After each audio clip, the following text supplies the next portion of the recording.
La légende de Bruce Lee. Quand Bruce Lee frappe, vous ne clignez pas des yeux. Pourquoi ? Parce que lorsque vous clignez des yeux, vous ne pouvez pas voir Bruce Lee frapper. Vous savez à quel point c'est rapide. Et si Bruce Lee n'était pas né extraordinaire, vous ne pouvez pas le quitter des yeux. C'est une étoile incandescente, brillante, le héros du kung-fu. Mais il s'est transformé lui-même en une force que la science ne peut toujours pas expliquer complètement. D'attraper du riz en plein vol avec des baguettes à frapper si vite que les caméras ne pouvaient pas suivre, chaque mouvement défiait les règles du corps humain. Je peux vous montrer des mouvements vraiment sophistiqués, mais s'exprimer honnêtement, ne pas se mentir à soi-même. Mais était-ce de l'obsession ou quelque chose de plus profond ? Avant son dernier souffle, il a laissé derrière lui un indice final. Et cela change tout. Et si l'ultime artiste martial n'était pas né un dieu ? Et s'il avait été construit pièce par pièce, dans une agonie pure, par une obsession absolue ? Nous parlons de Bruce Lee, les débuts en fragile. Né en 1940, il ne pesait que 3 kg, un bébé fragile. Mais sa mère, Grace, savait que quelque chose était différent. Les artistes de l'opéra chinois l'ont averti que son énergie était trop forte, affirmant qu'il serait soit célèbre, soit mort jeune. Enfant, Bruce était une tempête enveloppée de peau. Sa famille l'a surnommé Moting, cantonais pour « ne reste jamais tranquille ». Mais dans les quartiers infestés de gangs de Hong Kong, cette énergie a explosé en bagarre de rue. À l'âge de 13 ans, il avait failli être expulsé et avait été arrêté. Ses parents, désespérés, l'ont inscrit chez le légendaire grand maître Ip Man. Mais voici où ça devient épicé. Les autres étudiants d'Ip Man ont rejeté Bruce. Pourquoi ? Son héritage mixte. Ce racisme n'a fait que catalyser son feu. Il s'est entraîné jusqu'à ce que ses poings saignent. Pourtant, il n'était qu'un gamin nerveux, pesant à peine 60 kg. Aucun signe de la révolution à venir. Le combat qui a tout changé. Puis, en 1964 à Auckland, Lee a ouvert une école qui accueillait tout le monde. Blancs, noirs, latinos. C'était tabou. Des anciens furieux l'ont confronté. Arrête d'enseigner aux étrangers ou affronte notre meilleur combattant. Le match a été court. Un peu plus de 3 minutes. Bruce a gagné, mais il n'était pas impressionné. Il était à bout de souffle. Il a réalisé que la technique parfaite ne signifiait rien sans une force d'élite. Cet échec l'a hanté. Alors il a décidé de se réinventer non seulement en tant qu'artiste martial, mais en tant que machine. Mais comment construire une machine à partir de zéro ? La transformation scientifique. Bruce Lee ne s'est pas seulement entraîné, il s'est transformé. Il a abordé son corps comme un inventeur face à un défi et sa solution, le Jeet Kune Do. Ce style de combat était plus qu'un style, c'était une philosophie. Absorbe ce qui est utile, rejette ce qui ne l'est pas, ajoute ce qui t'est uniquement propre. Cet état d'esprit l'a poussé à construire l'une des bibliothèques personnelles les plus intenses de l'histoire des arts martiaux. On parle de plus de 2500 livres. Il griffonnait des notes dans les marges, disséquait des manuels de la force occidentale à la métaphysique orientale. Il ne lisait pas seulement, il croisait les sagesses, mélangeant le bouddhisme, la boxe, la physique et la psychologie en un nouveau type d'intellect guerrier. Et quand il s'agissait du corps, oubliez les mythes hollywoodiens. Bruce était un pionnier de l'entraînement basé sur la science, des décennies avant que le CrossFit n'existe. Il a étudié l'électromyographie pour comprendre l'activation musculaire. Il a même utilisé des machines de stimulation musculaire précoce, plaçant des électrodes sur ses abdominaux pour les contracter sans bouger, une méthode utilisée aujourd'hui par les Olympiens et les stars de la NFL. Le laboratoire de Frankenstein, les amis de Bruce appelaient son garage de Los Angeles le labo de Frankenstein. Pourquoi ? Il a construit des systèmes de poulies personnalisés, des sacs de vitesse lestés de métal et une machine de gainage brutale surnommée la guillotine pour l'enfer qu'elle faisait subir à son torse. Il ne soulevait pas juste pour soulever, il testait. Il attachait un disque de barre à une ficelle et le roulait en utilisant seulement ses poignets, en avant et en arrière, jusqu'à ce que ses avant-bras éclatent de veine. Il s'entraînait pour le couple, pour la frappe, pas pour la masse. Arnold Schwarzenegger lui-même a dit « Bruce Lee avait l'un des physiques les plus définis que j'ai jamais vus, découpé comme un cheval de course. Contrairement au bodybuilder, Lee ne s'entraînait jamais pour l'apparence. Si une répétition n'améliorait pas son coup de pied, son coup de poing ou son temps de réaction, elle était éliminée. Son cardio était une arme. Il courait 3 à 10 km par jour, souvent avec des poids aux chevilles et des haltères, des décennies avant que quiconque appelle ça du cardio avec résistance. Son élève Danny Innocento a dit un jour « J'ai vu Bruce Lee s'entraîner si dur qu'il vomissait et continuait ensuite. Ce n'est pas du fitness, c'est de l'obsession. » Et c'est ainsi que Bruce Lee est passé d'un bagarreur de 60 kg à un être qui a commencé à briser toutes les règles du corps humain. Les exploits surhumains. Alors, à quoi ressemble briser les règles ? Ça ressemble au coup de poing d'un pouce. Vous en avez entendu parler, mais voici ce qu'on ne vous dit pas. Lors de démonstrations contrôlées, Bruce faisait tomber des hommes de plus d'1,80 m et pesant plus de 90 kg, les projetant littéralement hors de leurs pieds. Pas d'élan, juste du couple pur. Une fois, un assistant caméra a capté le coup. Les images ont été notées si rapides qu'ils ont dû les ralentir à 1/8 de vitesse, juste pour voir l'impact. Ensuite, il y a le sac lourd de 136 kg. La plupart des combattants s'entraînent avec des sacs pesant 23 à 45 kg. Bruce en avait un rempli sur mesure de grenailles de fer et de maillons de chaîne. Pourquoi ? Parce que tout ce qui était plus léger se déchirait sous ses coups de pied latéraux. Son partenaire d'écran, Bob Wall, a dit que les coups de pied de Bruce soulevaient ce sac de la chaîne et le projetaient à travers la pièce comme un jouet. Maintenant, pensez au réflexe. Bruce s'entraînait en lançant un grain de riz en l'air et en l'attrapant en plein vol avec des baguettes. Quand un magazine a dit que c'était un mythe, il leur a envoyé un Polaroid du grain attrapé entre les bâtonnets. Puis il y a le tour de la pièce. Si vous clignez des yeux, c'est fini. Bruce plaçait une pièce dans la paume ouverte de quelqu'un et disait « Fermez-la au moment où vous me voyez bouger ». Au moment où il le faisait, il trouvait une pièce différente dans leurs mains. Il l'avait échangée plus vite que leur cerveau ne pouvait même envoyer le signal de fermeture. Soyons clairs, ce ne sont pas des légendes urbaines. Ces histoires viennent d'étudiants de première main, souvent capturés sur caméra. Bruce Lee ne construisait pas juste de la force, il construisait un esprit qui refusait d'accepter les limitations. Mais que se passe-t-il quand cet esprit, sans limite, est piégé dans un corps brisé ? La blessure qui aurait dû tout terminer. En 1970, Bruce a subi une blessure catastrophique au dos, un disque sacré hernié. Le diagnostic était une sentence de mort pour un combattant. Les médecins lui ont dit que sa carrière était terminée. Il aurait de la chance de marcher normalement, sans parler de donner des coups de pied. La plupart des hommes auraient accepté ça. Mais Bruce, il s'est enfermé dans sa chambre et a déclaré la guerre. De son lit, il a griffonné le Tao du Jeet Kune Do.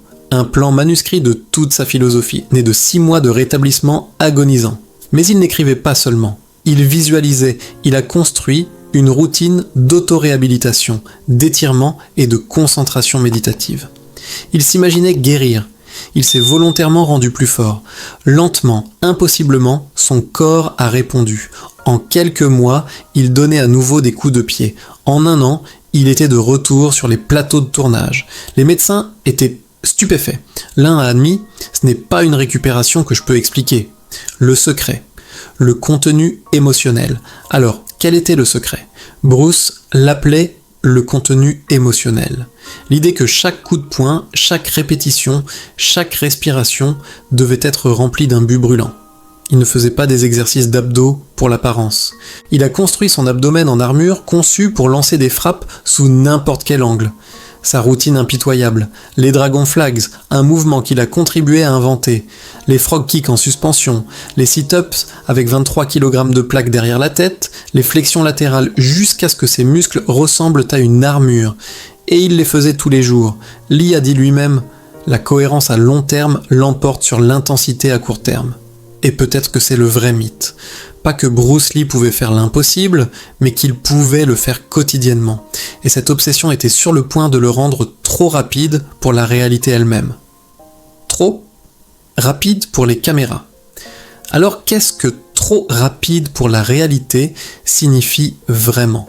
Sur le plateau de The Green Hornet, les producteurs avaient un problème. Un gros problème. Bruce bougeait si vite que les caméras ne pouvaient littéralement pas capturer ses coups de poing.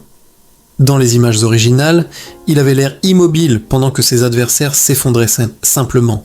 Ils ont dû refaire ces scènes au ralenti, juste pour que le public à la maison puisse comprendre ce qui s'était passé. Un producteur a admis plus tard que Bruce se battait dans une plage de vitesse pour laquelle le film n'était pas conçu. Ensuite, il y a le coup de poing d'1 pouce. Des scientifiques l'ont analysé plus tard. Un expert en biomécanique a conclu que Bruce pouvait générer près de 180 kg de force en moins de 0,05 secondes. Un boxeur poids lourd a besoin d'un élan complet et d'un pivot du corps pour atteindre ça. Bruce avait besoin de 2,5 cm. Vous pensez toujours qu'il n'était qu'un acteur? Parlons de la vidéo d'entraînement infâme de 1967. Bruce bougeait comme une ombre liquide. Ses étudiants ne pouvaient pas le toucher. Les images le montrent parer des coups de poing à pleine vitesse avec une précision millimétrique, puis contre-attaquer avec des frappes chirurgicales. Un segment au ralenti a révélé Bruce dévier un coup de pied, entrer à l'intérieur et toucher la poitrine de son adversaire. Le tout en 0,8 secondes. Les gens regardant en direct pensaient que la caméra avait un problème. Ce n'était pas le cas, c'était juste la vraie vitesse de Bruce Lee. Et cette vitesse n'était pas juste rapide, elle était sur le point de secouer le monde entier. L'héritage immortel. Même après sa mort, la présence de Bruce Lee ne s'est jamais estompée, elle s'est multipliée. Ses mouvements sont devenus le modèle pour les personnages d'anime, l'inspiration pour Pokémon et le fondement du MMA moderne. Les fondateurs de l'UFC ont ouvertement déclaré « Sans Bruce Lee, il n'y aurait pas d'UFC ». Sa philosophie d'absorber tous les styles est devenue le cœur des arts martiaux mixtes. Les combattants d'aujourd'hui le créditent non seulement pour la technique, mais pour l'état d'esprit. Mais l'impact de Bruce ne s'est pas limité à la cage. Il a brisé le mur racial d'Hollywood, le premier acteur asiatique à être en tête d'affiche d'un film d'action américain. Avant lui, les personnages asiatiques étaient des faire-valoir en arrière-plan. Bruce les a transformés en légendes. Il a rendu la culture chinoise féroce, fière et cool, tout en portant ce survêtement jaune iconique. Ce costume, Quentin Tarantino l'a réutilisé pour Kill Bill. Fei Long, de Street Fighter 2, un pur hommage à Bruce Lee, jusque dans les cris et les frappes. Son influence a même touché Marvel. Le personnage Shang-Chi a été conçu d'après Bruce. Stan Lee lui-même voulait que le fils de Bruce, Brandon, joue le rôle. Les jouets, l'anime, les montages YouTube. Toutes les preuves. Bruce n'a pas seulement changé les arts martiaux, il est devenu le mythe que les arts martiaux racontent. Sa femme, Linda Lee Cadwell, l'a dit le mieux. Bruce n'essayait pas d'être surhumain, il essayait simplement d'être pleinement humain. Le reste d'entre nous n'avait jamais vu ça auparavant. Le carburant de la machine. Et peut-être que c'est la partie la plus troublante. Bruce Lee n'a pas défié la nature, il l'a maîtrisée. Mais que nourrissez-vous un corps qui bouge plus vite que le film ? Quel genre de carburant fait fonctionner un moteur aussi obsédé? Ce n'étaient pas des dîners de steak, ce n'étaient pas les régimes de bodybuilders des années 1970. Bruce Lee a été l'un des premiers à inventer le shake protéiné. Mais ces shakes, c'était le truc de la légende et de l'horreur. On parle de carburant liquéfié à haut indice d'octane. Des amis regardaient stupéfaits alors qu'il allumait un mixeur et y jetait de la viande de hamburger cru, du ginseng, de la levure de bière, de la gelée royale et des œufs, parfois avec les coquilles. Il le buvait comme de l'eau. Il voyait le corps comme une voiture de course haute performance. Il appelait la farine raffinée et les produits de boulangerie poison. Il croyait en déchets entrants, déchets sortants. Il grignotait, mangeant 4 ou 5 petits repas riches en protéines par jour, gardant son métabolisme brûlant comme une fournaise. Il ne mangeait pas seulement pour le muscle, il mangeait pour l'énergie, pour l'efficacité. Il comprenait quelque chose que d'autres ne saisiraient pas pendant des décennies. Pour performer comme un surhumain, vous devez vous alimenter comme tel. Mais que se passe-t-il quand une machine tourne trop fort pendant trop longtemps? La mort mystérieuse. Le 20 juillet 1973, l'impensable s'est produit.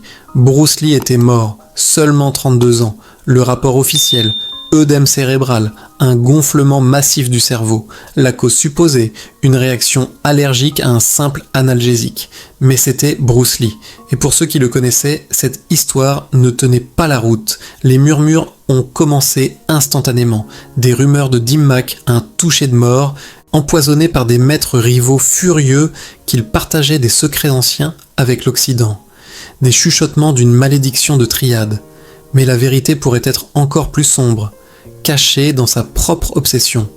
Soyons réalistes. Bruce Lee était un homme tournant à 10 000 tours par minute, 24 heures sur 24.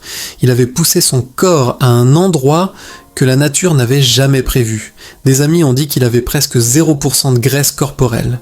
Et voici le twist. Pour mieux paraître à la caméra, il aurait fait retirer les glandes sudoripares sous ses bras.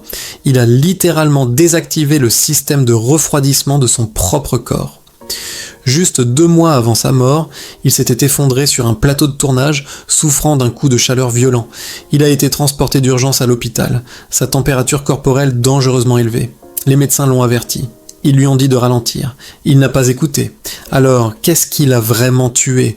Était-ce une simple pilule, une malédiction mystique, ou l'homme qui s'était transformé en surhumain a-t-il finalement court-circuité son propre corps?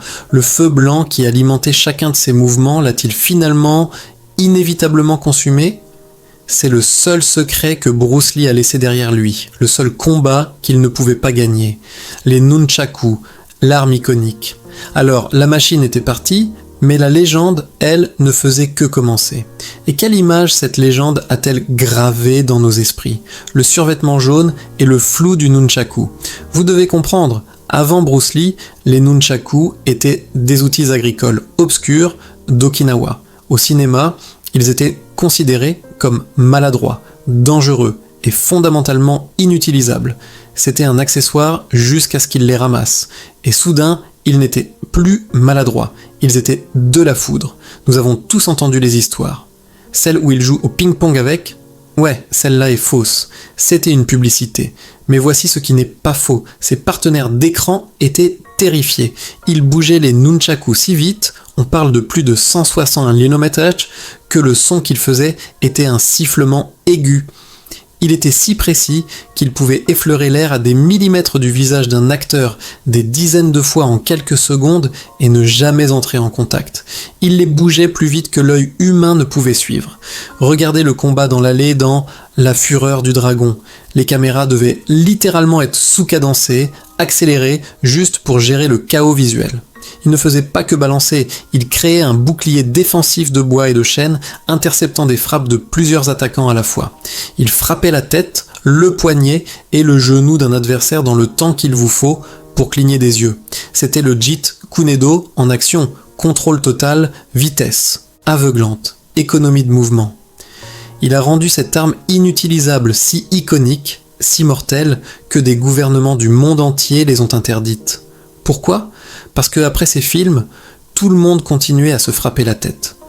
Bruce Lee n'a pas seulement maîtrisé les nunchakus, il était le nunchaku, une arme humaine trop rapide et trop dangereuse pour le monde réel.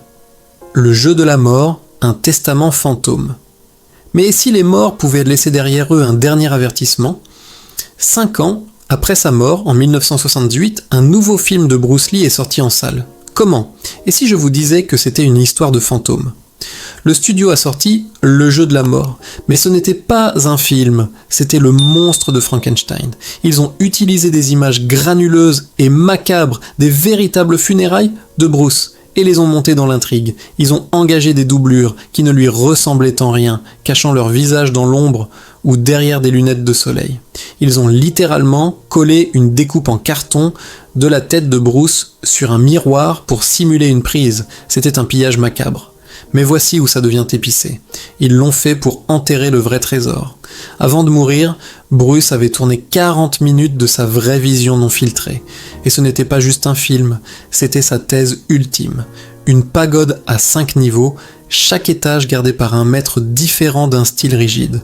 Pour atteindre le sommet, ils devaient s'adapter, couler et évoluer au-delà de leur dogme.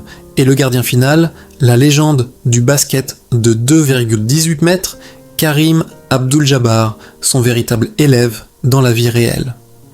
Leur bataille, un géant de 2,18 mètres contre un maître de 1,72 mètres de flux pur sans forme, est l'un des combats les plus surréalistes et symboliques jamais filmés.